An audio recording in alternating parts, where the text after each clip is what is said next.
দেখছেন তো কাঁচা আমে টক ঝাল আচারগুলো কত সুন্দর হয়েছে, কোনো রকম রোদ্রে দেওয়া ঝামেলা ছাড়াই। এভাবে আচার বানিয়ে আপনারা 1 বছরের বেশি স্টোর করে রাখতে পারবেন কোনো রকম ঝামেলা ছাড়াই। তো আজকে আমি কাঁচা আমের আচার বানাবার জন্য এখানে আমি 1 কিলোগ্রাম কাঁচা আম নিয়েছি। আর এটা খুব টক হয়, এই আমটা নেবেন। আচার যখন বানাবেন তো টক আমগুলো নেবেন, তাহলে আচারটা খুব সুন্দর হবে। তো আমগুলোকে গোটা অবস্থায় আমি পরিষ্কার পানি দিয়ে খুব ভালো করে ধুয়ে নেব। তো এই যে আমি আমগুলোকে খুব ভালো করে গোটা অবস্থায় ধুয়ে নিয়েছি। তো আমগুলো মুছে নেব। তো এভাবে মুছে নেবেন, একটুও যেন পানি না থাকে। তো এই যে আমি আমগুলোকে পরিষ্কার করে মুছে নিয়েছি। তো আমগুলোকে আমি ছোট ছোট করে কেটে নেব। তো এই যে আমি আমগুলোকে ছোট ছোট করে লম্বা লম্বা করে কেটে নিয়েছি। আর এটা চোকা ছিলার কোনো প্রয়োজন নেই। এইভাবে আপনারা লম্বা লম্বা করে কেটে নেবেন, তাহলে আচারটা পারফেক্ট হবে। তো বড় একটা বোল নিয়েছি, তা আমগুলো কেটে রাখা সব নিয়ে নেব। তো এই যে আমি নিয়ে নিয়েছি। তো বড় চামচের 1 চামচ আমি লবণ দিয়ে নেব। আর এখানে একই চামচের 1 চামচ হলুদ গুঁড়ো দিয়ে নেব।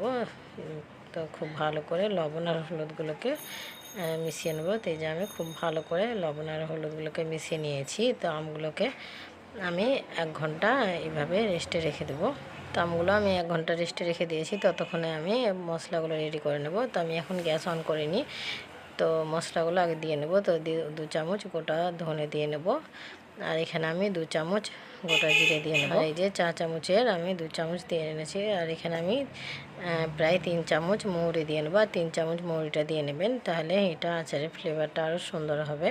তো আমি 3 চামচ গোটা মৌরি দিয়ে নিয়েছি। আর এখানে আমি 2 চামচ আমি 5 ফোড়ন দিয়ে নেব। তো এই যে আমি 2 চামচ 5 ফোড়ন দিয়ে নিয়েছি। তো এখানে আমি প্রায় 4 চামচ হলুদ সর্ষে দিয়ে নেব। তো আপনাদের কাছে যদি কালো সর্ষেটা থাকে তো সেটাও দিতে পারেন। তো এই যে আমি 4 চামচ দিয়ে নিলাম। আর এখানে আমি 8 পিস শুকনো লঙ্কা দিয়ে নেব। তো আমি এখন গ্যাসটা অন করে দেবো, দিয়ে মশলাগুলোকে হালকা ভেজে নেব। আর মশলাগুলো খুব বেশি ভাজার প্রয়োজনে, আর খুব বেশি যদি ভেজে দেন তাহলে মশলাগুলো তিতো হয়ে যাবে আর আচারটা একটু ভালো হবে না। অনবরত নাড়াচাড়া করে মশলাগুলো ভেজে নেব। আর খেয়াল রাখবেন মশলাগুলো কালার একটুও যেন না চেঞ্জ হয়। তো এই যে অনবরত নাড়াচাড়া করে মশলাগুলো ভেজে নিয়েছি। তো আমি গ্যাসটা অফ করে দেবো। আমি গ্যাসটা অফ করে দিয়েছি, মশলাগুলো ঠান্ডা করে নিয়েছি। তো একটা মিক্সিং জারে আমি নিয়ে নিয়েছি। তো মশলাগুলো হালকা মোটা করে আমি পিষে নেব। তো এই যে আমি মশলাগুলোকে হালকা মোটা করে পিষে নিয়েছি। তো এরকম মোটা মোটা করে পিষে নেবেন, তাহলে আচারটা খুব সুন্দর হবে, একেবারে পারফেক্ট হবে। তো এদিকে আমার আমগুলো রেস্টে রাখা 1 ঘন্টা হয়ে গেছে। আর এই যে আমগুলো অনেকটাই নরম হয়ে গেছে। তো এভাবে 1 ঘন্টা রেস্টে রাখলে আমটা একবারে নরম হয়ে যায়। তো পিষে রাখা মশলাগুলো সব দিয়ে নেব। আর পিষে রাখা মশলাগুলো সব দিয়ে নেবেন। তো এই যে আমি মশলাগুলো দিয়ে নিয়েছি।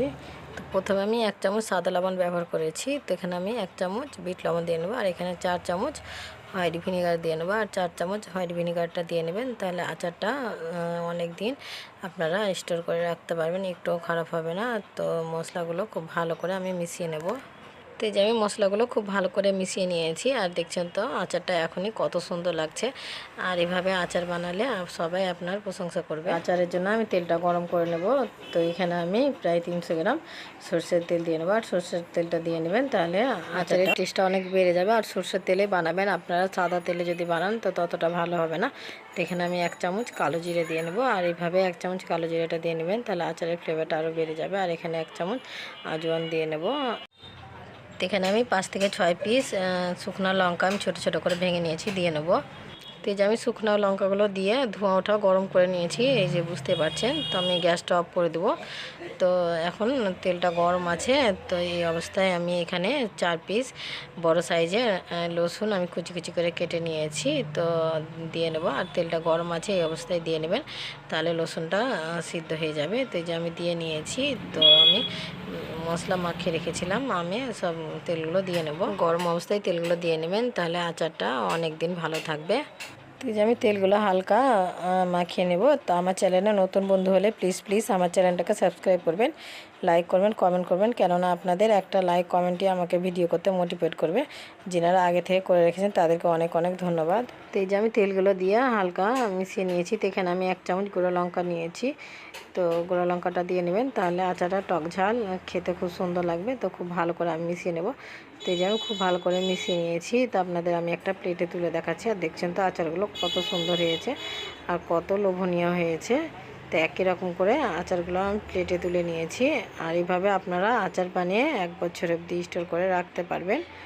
যখনই আচার স্টোর করবেন এরকম কাচের বয়াম নেবেন, কাচের বয়ামে ভরে আপনারা আচারগুলো রেখে দেবেন অনেক দিন। আচারটা খারাপ হবে না 1 বছরের বেশি। তো এই যে আমি আচারগুলো বয়ামে ভরে নিয়েছি, তো ঢাকনা লাগিয়ে রেখে দেবো। দেখলেন তো কোনো রকম রোদে দেওয়া ঝামেলা ছাড়াই কত সহজে কাঁচা আমের আচারগুলো বানানো গেল। তো আমার এই কাঁচা আমের আচারের রেসিপিটা যদি ভালো লাগে তবে লাইক কমেন্ট শেয়ার করবেন আর আমার চ্যানেলটাকে সাবস্ক্রাইব করবেন, কেননা যখনই নতুন কোনো ভিডিও আপলোড দেবো সবার প্রথমে আপনার কাছে পৌঁছে যাবে।